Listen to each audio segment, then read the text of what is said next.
All right, so this is Ubaid on behalf of V Electronics, and in this video, we'll try to understand the stabilization policy. Okay, now stabilization policy basically leads to a shift to the right of the aggregate demand curve. So we know that we have,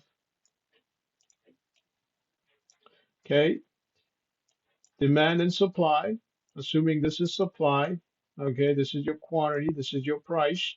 Okay, so as quantity goes up, okay, price goes up, supply goes up. Okay, as prices go up, okay, the quantity of supply goes up. Okay, and next you have your demand curve, which looks something like this. Okay, which basically means as price goes down, your quantity of production goes up. Okay, because demand goes up. Okay, so demand goes up as a result of which, okay, you have your equilibrium over here, and this is EQ.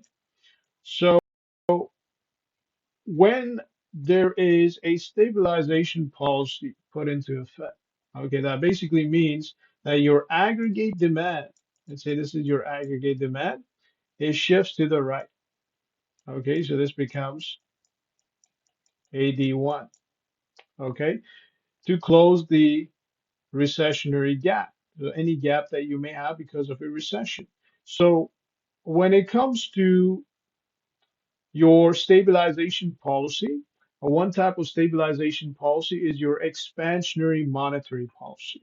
Okay, what happens in an expansionary monetary policy? Let's draw another graph over here. This is your supply, this is your demand, or let's say aggregate demand, aggregate supply. This is your equilibrium, okay, price and quantity. So what happens in an expansionary monetary policy is that your Federal Reserve Bank, which is also known as Fed or central bank, okay, this is a bank that has some powers over how things work in the US. Okay, it can set monetary policies. Okay, it can buy and sell from other banks. It can supervise other banks, so on and so forth. Okay, so you have a central bank that can sell government bonds or government securities. Okay, so we're talking about treasury bonds. Okay, so the central bank will sell treasury bonds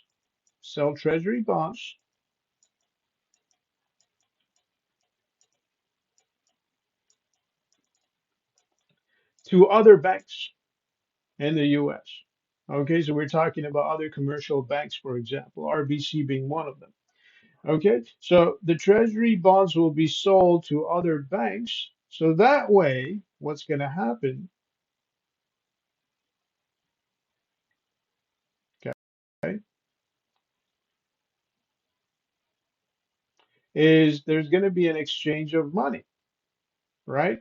So when they buy and sell, okay, when they buy and sell treasury bonds, okay, especially when they buy treasury bonds, okay, what they're going to do is they're going to pump more money into this system because now this money that they're paying the banks, let's say other commercial banks, will let the other banks sell their products, okay, such as line of credit, okay, mortgage products,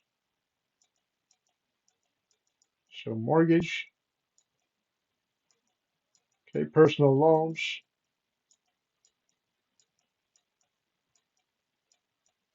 so on and so forth. So as money goes up for these banks, for these commercial banks to sell these products, okay, consumers are more inclined to buy these products from these banks because now, okay, the banks have more money to lend. Okay, so banks have more money to lend. They lend money. Now, as the banks lend money, what they do essentially is put money, more money into the system. Okay, so increase of money supply. They're pumping more money into the system.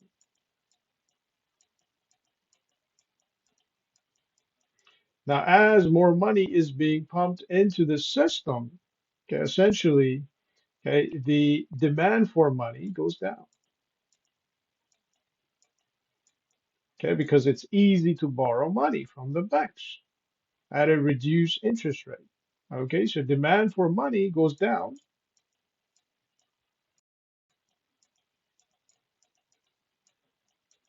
Okay, interest rates go down.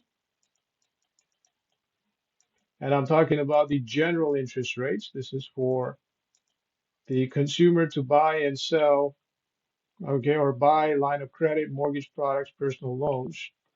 Okay, the general interest rates go down. Okay, as a result of which your currency exchange rate goes down.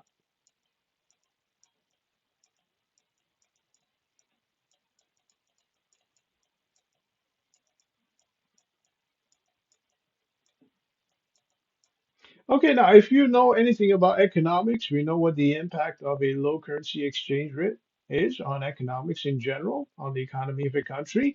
As the currency exchange rate goes down, what it's going to do is increase the net exports.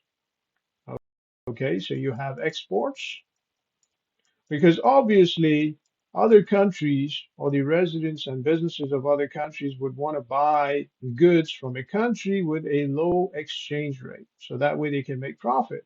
So net exports will go up.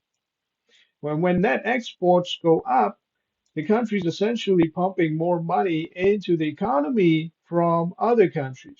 Okay, so that way they're making more money from other businesses around the world. So as a result of which, okay, what's going to happen is your GDP, your real GDP, and your economic growth will expand. So your real GDP over here will go up. And because your real GDP goes up, okay, it increases, what's going to happen is,